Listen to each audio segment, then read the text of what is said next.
"This is my mission," says Ibrahim Traore. The Harmattan wind blew across the dry streets of Ouagadougou, lifting red dust into the air like whispers of a storm yet to come. In the heart of Burkina Faso, where old colonial statues still cast long shadows across broken pavements, a new voice had risen, one untrained in the language of surrender.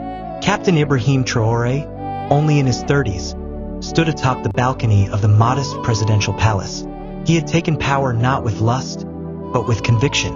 A soldier first, a revolutionary second, but in the eyes of the youth, he was fast becoming something more. "Africa does not need saviors," he once said to a gathering of students in Bobo Dioulasso. "Africa needs memory, unity, and fire." Traore had watched too many young men die in meaningless wars fed by foreign greed and internal betrayal. The jihadist insurgencies were symptoms, not causes. Diseases fed by a continent hollowed out by a century of external control and internal complacency.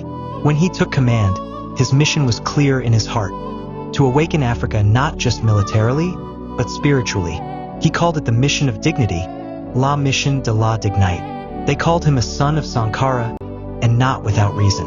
Captain Thomas Sankara, the revolutionary of the 1980s, had walked these same paths, dared the same dreams.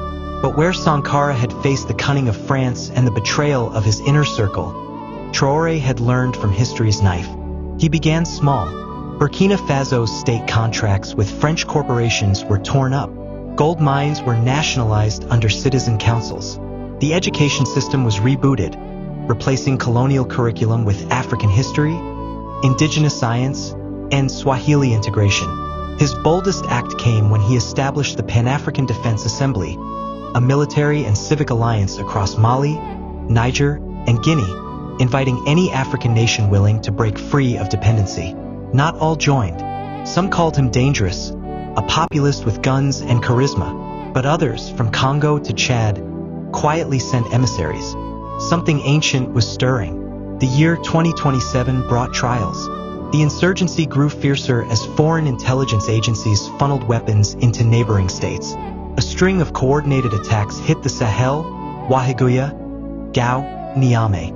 Hundreds died. Villages were burned, and the world's media blamed Traore. But in the silence of those charred nights, Ibrahim walked among the ruins with his soldiers, not above them. He buried children with his own hands. He wept with mothers. He swore to build not just a new Burkina Faso, but a new covenant between the people and their protectors. Then came the Council of Ouagadougou. It was not televised. No cameras, no journalists, only elders, youth leaders, former warlords, and peasant farmers. Under the baobab trees, over 3 days, a strategy was born, not of violence, but of resilience. Schools became recruitment grounds for civic militias, not to fight, but to rebuild. For every bullet fired, a tree was planted. For every raid repelled, a water well was dug. The war became a war for the soul of the nation. By 2029, Ibrahim Traore was no longer just a military leader. He had become the face of a quiet federation.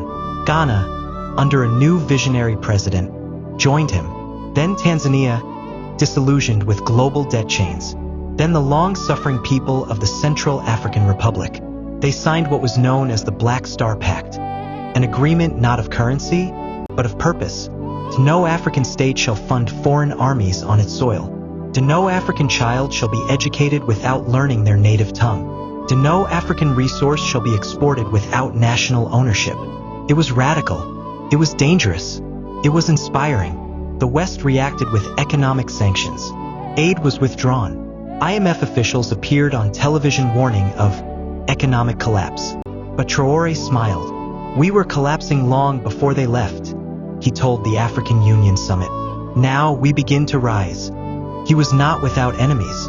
A coalition of former allies, afraid of losing power, afraid of change, attempted a coup in Burkina Faso. On a rainy evening in June 2030, armed units surrounded the presidential palace. Gunfire echoed. The world braced for another dead African reformer. But Ibrahim wasn't inside. He had been living off-grid in the countryside for weeks, disguised among farmers, preparing for the very moment. His philosophy was simple: never build your revolution inside a palace. The people rose. Tens of thousands marched on Ouagadougou. The coup leaders surrendered not to bullets, but to shame. In the years to come, Ibrahim Traore's mission would evolve from national dignity to continental rebirth. But his road would only grow harder, with betrayal waiting in the shadows, and global forces unwilling to let Africa choose its own path.